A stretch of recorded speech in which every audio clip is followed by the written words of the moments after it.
Sup guys, I'm back and today I'm doing another movie review. Today I'm going to be reviewing Godzilla vs. Biollante from 1989.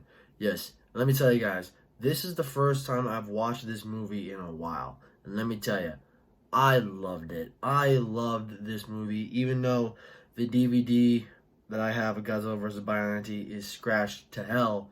But I was still able to enjoy it, and plus the parts that were scratched to hell, the scenes that, were like, cut, the DVD parts that were scratched, they were the parts, that weren't really that enjoyable. So I was still able to enjoy this movie.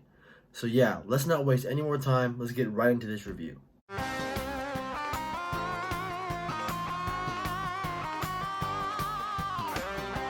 basically, this is a direct sequel to Godzilla 1984, which I love about it.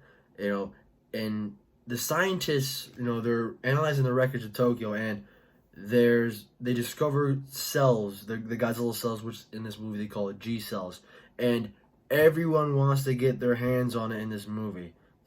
Japan wants their hands on it, the Sarabians want their hands on it, and the United States, they want their hands on it because they want to make anti-nuclear bacteria or something. It's like something like against, it can work against like nuclear missiles, but it can be a very powerful weapon. But the Japanese want it so they can, stop Godzilla if he were to come out of the volcano. And the United States, the Americans make a threat to the Japanese that if they don't hand over the cells, the G cells, and they're gonna explode the top of Mount Mihara and Godzilla's gonna come out.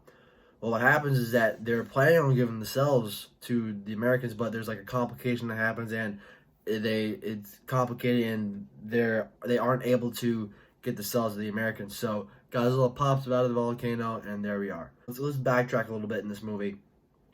The scientist, the main scientist in this movie to help develop the anti-nuclear bacteria, his name is Dr. Shiragami, and he lost his daughter in an incident in a lab where the Americans bombed a lab where the G cells were in. They were trying to get to the G cells, and his daughter, Dr. Shiragami's daughter, Erica, I think that's her name. I don't remember off the tip of my tongue.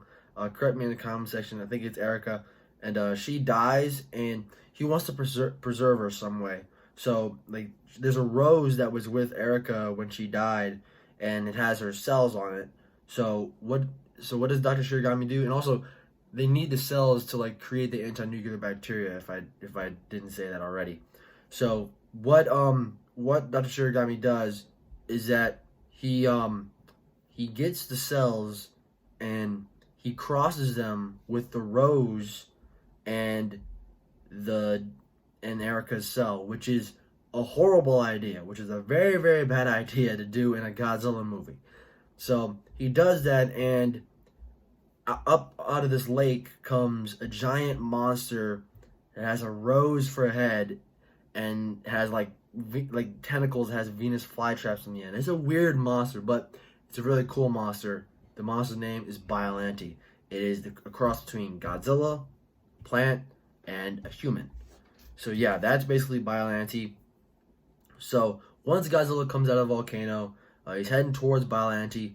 The Americans use a weapon called the Super X2, and it is like the weapon from the previous movie, the Super X. But let me tell you guys, the Super X2 may be my favorite. It's definitely my favorite out of all the Super X's, and maybe my favorite vehicle out of the Godzilla saga. Well, maybe the Gotengo may be my favorite, but this is probably my number one, because one thing in particular, the fire mirror, brilliant idea. It's made out of synthetic diamond, and so when Godzilla shoots his atomic breath into the mirror, it reflects back at him.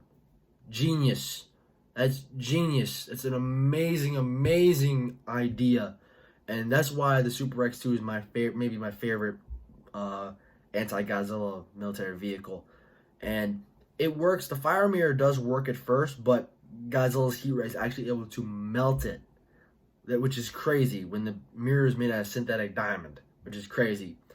And basically the Super X stands no chance when that happens. So Godzilla makes it to the lake, and he faces off against Biollante, and this is the Rose version of Biollante, and basically she stands no chance against Godzilla. She stands no chance, and Rose Biollante is defeated. But later on in the movie, there's a second confrontation between Godzilla and Biollante, except Biollante has evolved, and she is gigantic. She is 120 meters tall, and I think 200,000 tons, which is crazy. Which is a crazy size. And mind you, the Godzilla in this movie is only 80 meters compared to Biollante's 120 meters. So it's ridiculous how giant Biollante is. And it's a more even matchup now. And Biollante is, is technically like Godzilla's sister. And it's great, especially in Monster Island Buddies. That's the series. Shout out to you, Monster Island Buddies, MIB. Awesome show. Yeah, it's that's funny in that series. But back to the movie. Biollante, in this final battle, what is it supposed to be? I mean, it's got like a giant crocodile mouth, and again, it has like vines, and then the end of like Venus flytraps. And Biollante can also spit acid, which is ridiculous.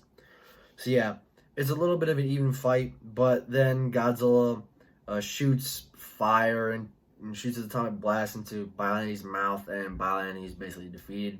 And Godzilla walks off into the ocean, and that's basically the end of the movie. So yeah, guys, I really do highly recommend you guys watch this movie. It's a really cool movie. I love it because it's a direct sequel to 84, which is awesome. 84 is in my top 5 favorite Godzilla movies. Godzilla vs. Biollante is probably in my top 10. I'm not gonna lie. This is a great movie. The Godzilla design is awesome. I have a figure of it, the SH Monsters figure, an amazing figure of an amazing design. Unfortunately, I can't really get a good Biollante figure. The only one I can get is this. Sorry, I got the hiccups a little bit. The movie Monster series. But this one's kind of cool because I actually went to Tokyo and I actually got this one. I went to Tokyo for a visit. And it was really cool experience. But man, SH Monsters one. That's the Biollante figure I want so bad. But that figure came out at a price of $220, and you're lucky to find that figure for $800 right now. I was looking it up today. I saw it for like $2,000. That's an absolute no. That's an absolute X. No. So, I'm hoping, SH Monster Arts, send this message to you. Can you please reissue your SH Monster Arts Biollante? Please. And can you also make a Godzilla 84? Please. Alright, hopefully that message gets to SH Monster Arts. Get that message to SH Monster Arts, guys. Message them on Instagram, message them on Facebook, whatever. Message them. We gotta get them to make a 1984 SH Monster Arts and a reissue of the Biollante. We gotta make that happen. Anyways, make sure to follow me on Instagram, you guys, on my Godzilla1. Thank you guys so much for watching. Make sure to like, comment, and subscribe.